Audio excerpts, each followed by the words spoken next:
Did they not realize that they would close the Strait of Hormuz? Did they not realize this would probably kill the petrodollar and even crash our own economy? What do you say to that? Well, so the major sign of an empire decline is hubris.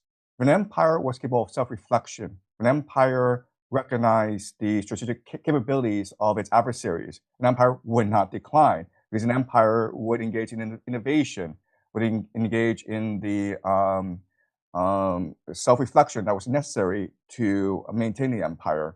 So the issue was the 2003 Iraq War, when America, in about 2 weeks' time, was able to steamroll the Iraqis and overthrow Saddam Hussein. But people forget that by 2003, Iraq was a depleted, degraded nation. It did not have air defense, and so it could not protect itself from American attacks. And when Saddam Hussein was advised by his generals to develop air defense, his response was, "There's absolutely no point. We can't defeat the Americans. So the Americans are silly enough to come attack us. Let them. But I don't think they will, because if they knock us out, then Iran becomes the regional superpower." And so they wouldn't do that. But obviously they did do that, and now and that allowed Iran to become the regional superpower of that region. So it's really hubris. You overestimate your own strengths, and you have contempt for your enemies. And that's why we are in this situation. Donald Trump really believed that Iran would be another iteration of Venezuela, where they would go in, decapitate the regime, kill the Ayatollah, and there'll be a new president, a new Ayatollah, who'll be amenable to negotiating with the Americans, and then he would have great television for the next week. And they cannot possibly anticipate that the Iranians would be resilient, that they would be so resolved, that the people would be so unified, and now they are in a world of hurt. And Donald Trump himself, in a press conference, said that, look, I was given bad advice. He names Jared Kushner, Steve Witkoff, and Peter Hesef, and saying that they told me that this would be quick and easy, and that's why I did this. So that do you again? How could even amateurs like Steve Witkoff and Jared Kushner, when it comes to foreign how could they not see this coming? Right? I'm not overreacting that this is this threaten the petrodollar, or do you think this will end the petrodollar? Well, it's really a question of what your interests are, right? So we're assuming that they all want to defend the American empire. But let's assume that for whatever reason, they want to end the American empire. They want to cause this disastrous war in the Middle East. America is so embarrassed that it must retreat back into the Western Hemisphere. What would happen? Well, Israel would become the dominant power in the Middle East, and they would achieve something called the Greater Israel Project. And Naftali Bennett, who is the former Prime Minister of Israel, and who was expected to become the next Prime Minister of Israel once Netanyahu leaves the world stage, he said that Turkey is new Iran. So this tells you that the Israelis are thinking far ahead, that after this war in Iran is over, they'll still go after Turkey.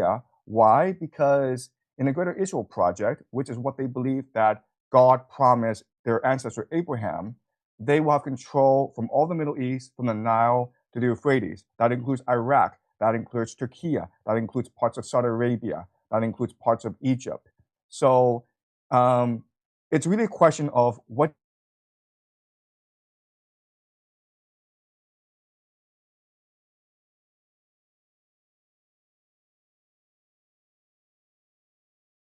Oh, no good. You know what? You froze for a second, and you froze right at the moment where you said it's really a question of what the end goals are here. Oh. What do you think the strategy and the purpose is here? Because Donald Trump has never really articulated a purpose and a strategy. So that makes you wonder what they're really trying to accomplish here. Well, I'll give you my guess of what they're trying. They're trying to turn Iran into Syria, meaning they're trying to turn it into a failed state with and divide it up into ethnicities, and so it kind of fights each other over water, and then so they lose all their power, and then the hegemon in the region, the big power would become Israel. Am I wrong about this? No, I completely agree with that assessment, and we know because of how America is conducting this war. So the first problem is that the Americans have yet to articulate a clear, coherent strategy, what the military objectives are. And the reason why you want to do that, the reason why you don't want to articulate a strategy is you would then be contained or bounded by your strategy. If it's about helping democracy protesters, then you would not be bombing civilians, right? We on the first day, they bombed a school, a girls' school in the south of Iran, and they killed about 170 schoolgirls. And now there's credible evidence that it was actually an American Tomahawk missile that killed these schoolgirls. The Americans have struck a desalination plant in Iran. Oil depots that are being used to provide fuel for civilian purposes were struck by the Israelis. And now if you go to Tehran, the capital, it's basically the apocalypse. It's just a black sky. And so if you're intent on helping the Iranians achieve democracy, you wouldn't be doing this. So I think that you're absolutely right in that they're trying to degrade Iran's capacity to be a nation state. And they're trying to balkanize the country and have divide and rule. And do you think there'll be? I mean, so when they attack things like the water desalination plants or their oil reserves, doesn't that have the opposite effect? Doesn't that make it less likely that that strategy will work of dividing the country, or no? Am I wrong? Right. So in theory, in a war of attrition, you don't want to do that because you want to turn the people against the government. So when you destroy critical civilian infrastructure, it has the opposite effect. But we assume it's a war of attrition, but it could also be a war of destruction where they're trying to destroy everything, in which case it doesn't matter if the civilian population supports the government because everything is destroyed. So right now, Iran is suffering under a lot of environmental pressure. So if you destroy water infrastructure, dams, reservoirs, desalination plants, then the people of Iran, 92 million people, would be forced to immigrate elsewhere. They would be forced to flee to Europe, basically, and that may be the end goal. Now, I know this is terrible to think about, but it does explain why they're doing what they're doing. We assume that they're interested in regime change, and they've articulated that their goal is regime change. But it's entirely possible their goal is just to destroy Iran as a civilization. And so let me ask you quickly: is this playing out the way you thought it would play out? And has anything surprised you that has happened or hasn't happened?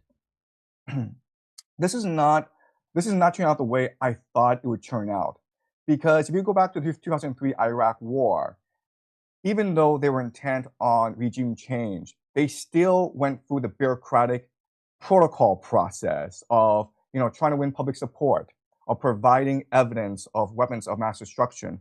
Colin Powell made a point of going to the United Nations and making a case in front of the Security Council, and so they respected the Constitution, they respected the international rules-based order, they respected the opinions of the American people. None of this is true in this instance.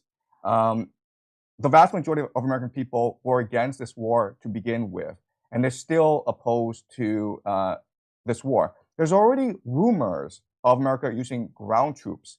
So it seems as though this government, this Trump government, they have a script in place, and they just want to achieve this script regardless of the consequences, regardless of the political pushback. And that's what's surprising. So a theory is that this is not really a political war. It's an eschatological war.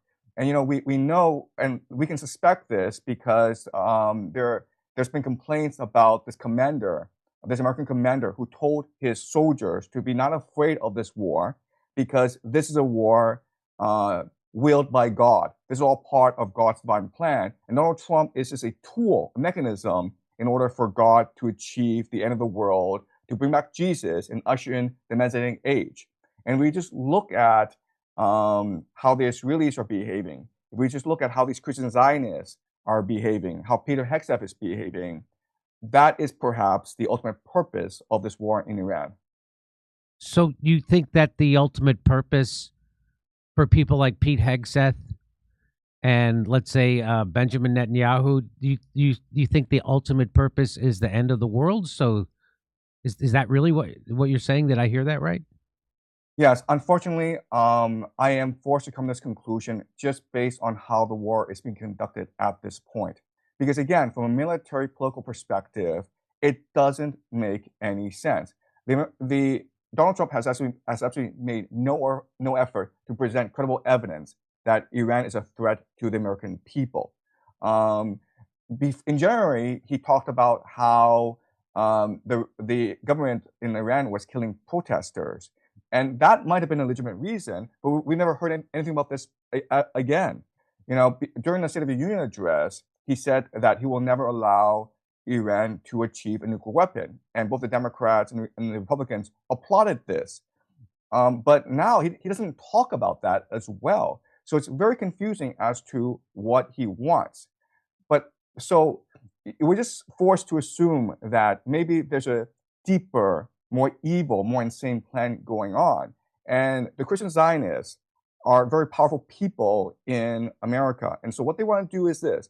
They want to force a regional conflagration in the Middle East that will draw in the world. When Iran is destroyed, Israel will become the Greater Israel Project and will achieve the Pax Judaica. This will allow certain things to happen.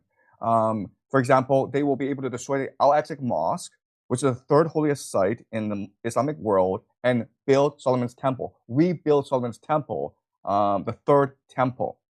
Then they will bring the Jews back from the diaspora. So all the Jews in the diaspora, in America, in Britain, will come back. And you're like, well, they're very wealthy, they're very well established. It doesn't matter because they have mechanisms to force them to come back because of the growing anti-Semitism in America and around the world right now. A lot of the anti-Semitism you find online, it's actually being manufactured. And there are a lot of false flags, right? So for example, the most blatant example is Australia, Bondi Beach. But you will see more examples of false flags against Jews in order to scare the Jewish diaspora to return to Jerusalem. And this is very important if they are to achieve their end times prophecy.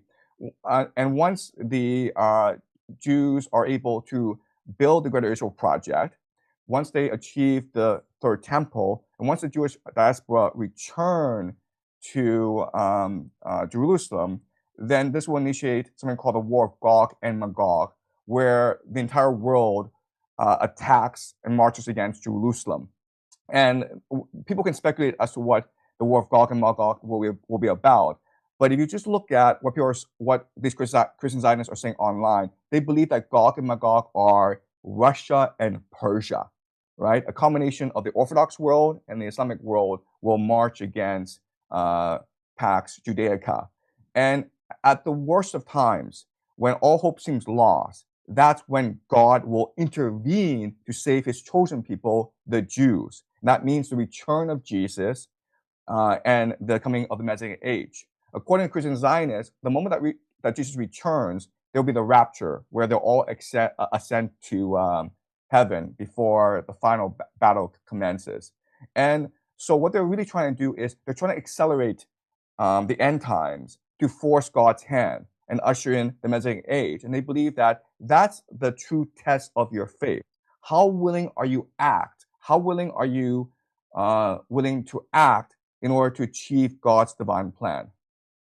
So I've been told most of my life that the religious nuts, zealots, and suicide bombers are Muslims, and they don't respect life, and they want to kill everybody, and you too. And but it seems to me that this has really been a propaganda from the Zionists and Israel to get Christians and Muslims fighting each other, so that exactly what is they could happen is that Israel could take over the Middle East and get the United States out of there. So how does it seems obvious. So like I always say, I'm a C student, so if I can figure this out, I know they know this stuff.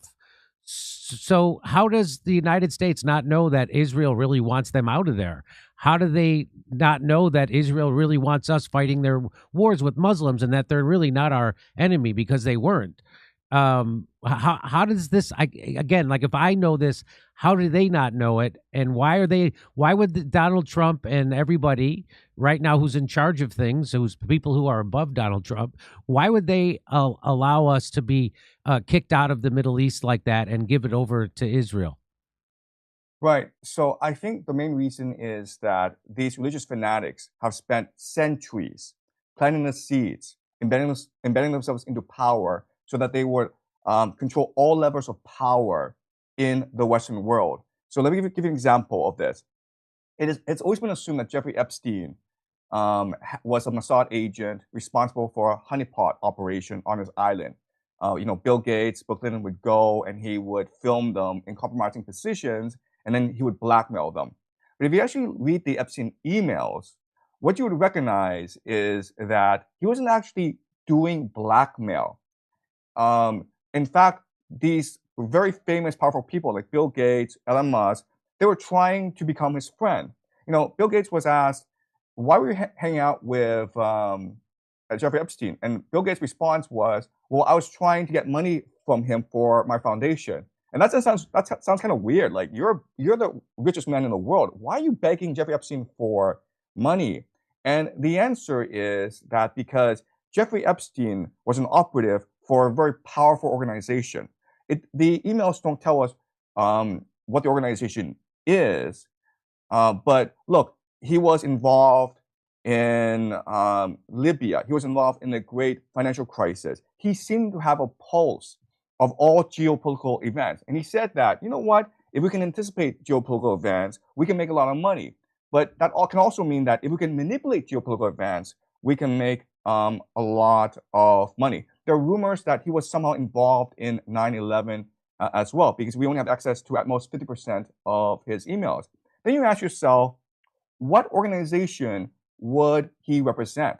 And the closest speculation, okay, and again, this is speculation, is the possibility that he was a representative, a political operative of the Chabad Lubavitch, which Tucker Carlson mentioned in a monologue a few days ago.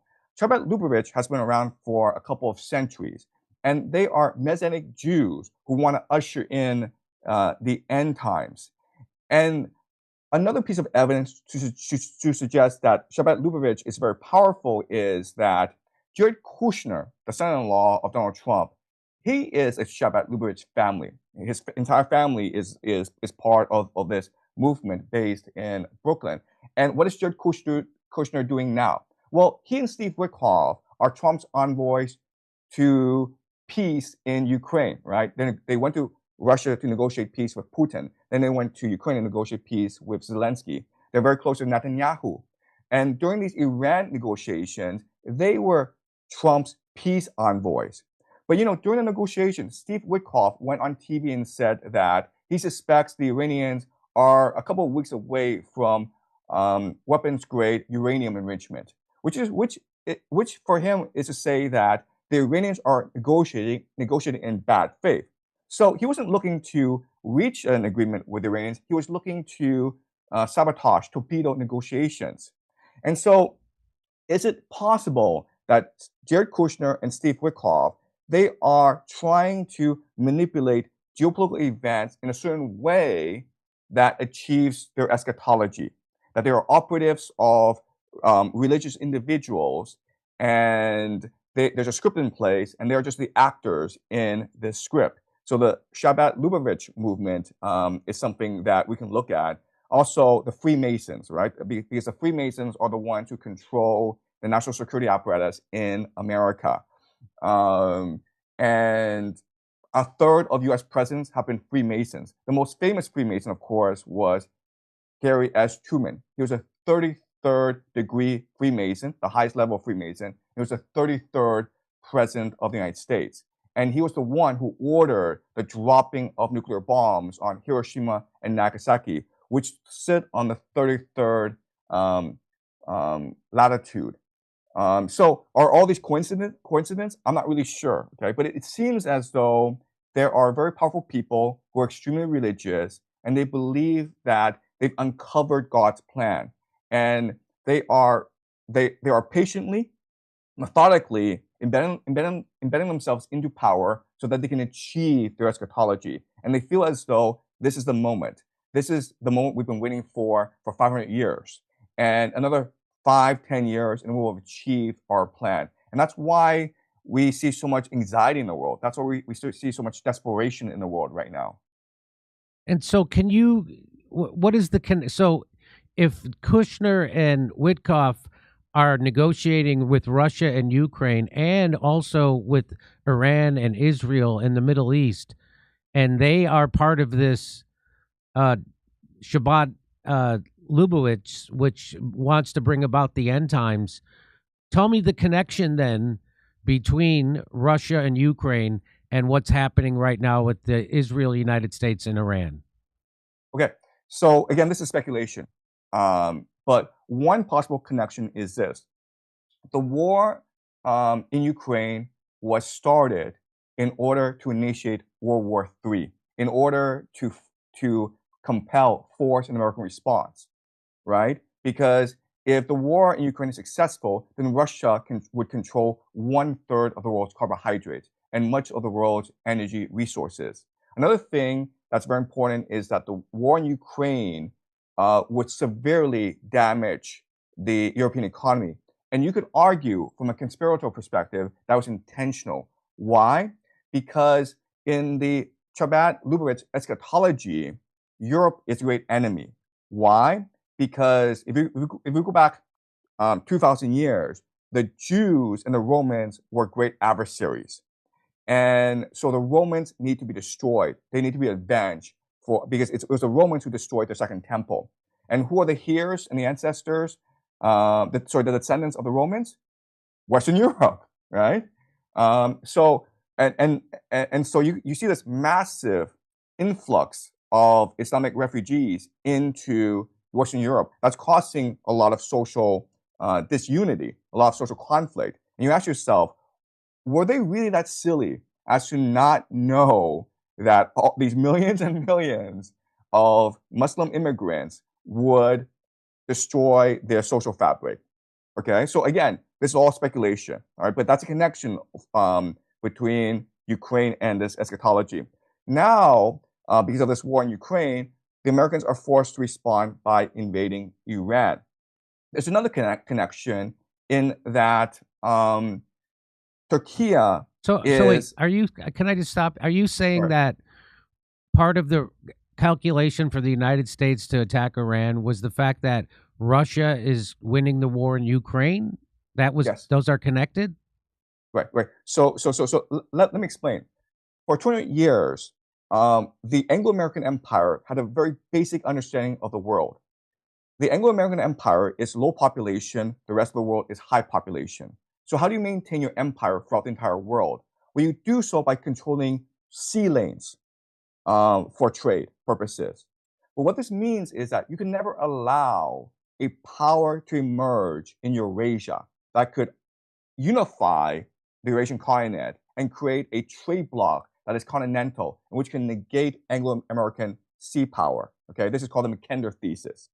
And so people believe that's why America entered World War I and World War II, because the great fear is that Germany could unify Eurasia and create this continental trade bloc.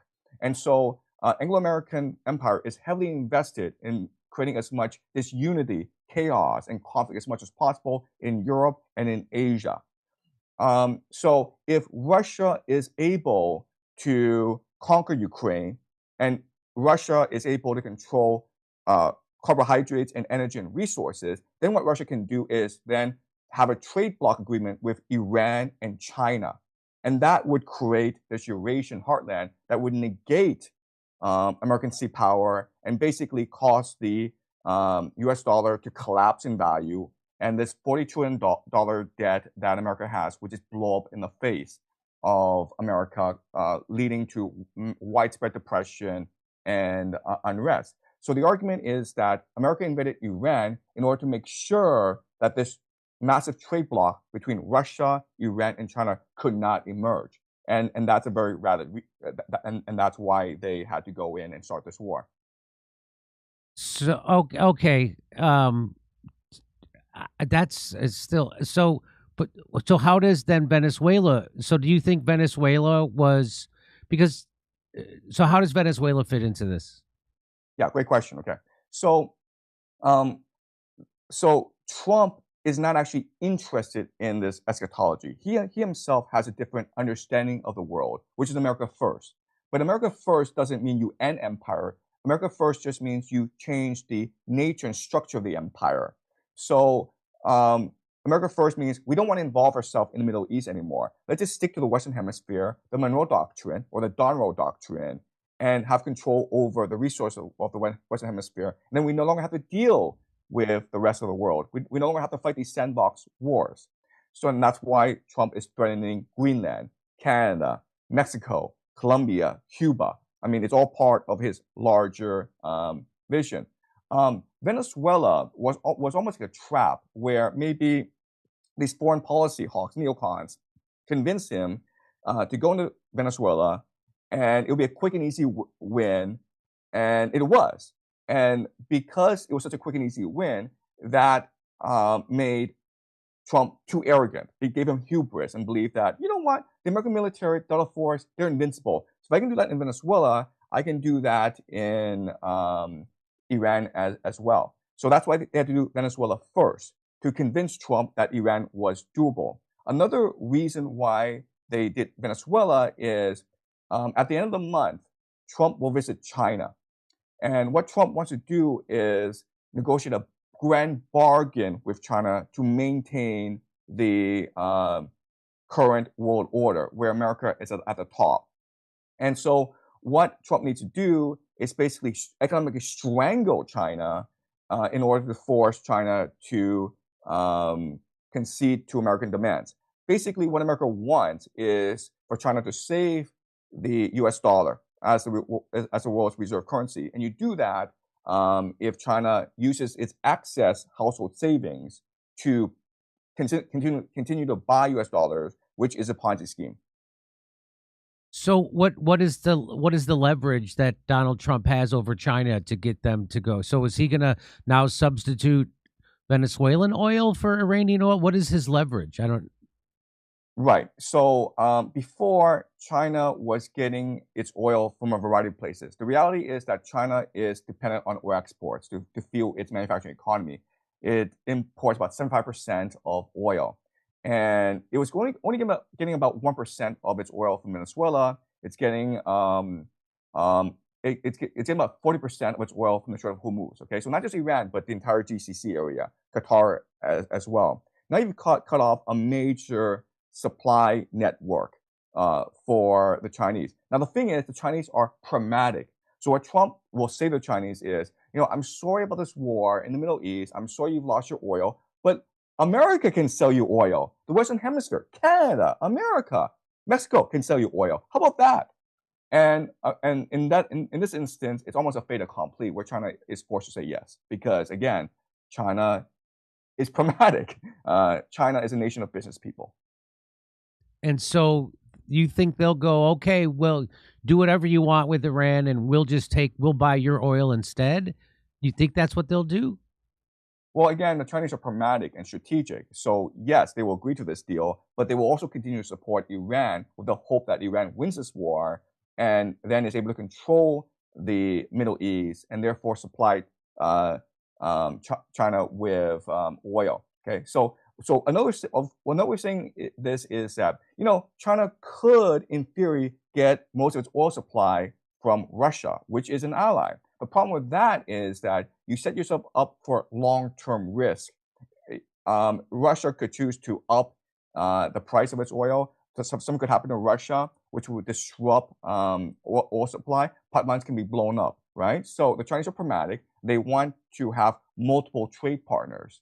And they are not ideological. They're perfectly happy to trade with the Iranians, with the Americans, for the Chinese, whoever gives them the best price. And so for their national strategic interest, it's very important to have multiple trade partners and multiple sources of resources. So do you think this was part of the calculation for Donald Trump to attack Iran? Was that to get the upper hand on China in a way, and that we could then start controlling their oil supply? I think Donald Trump doesn't think geopolitically. I don't think he thinks strategically. He thinks in terms of television. There are advisors who believe this, but Donald Trump is just interested in good TV. And Venezuela made great TV that distracted people from the Epstein files. So his advisors were like, Iran will make even better TV when we go decapitate the Ayatollah, and when the Iranians cheer on the streets for regime change, when they shout your name in the streets of Tehran. That's what he was probably told, and he believed it.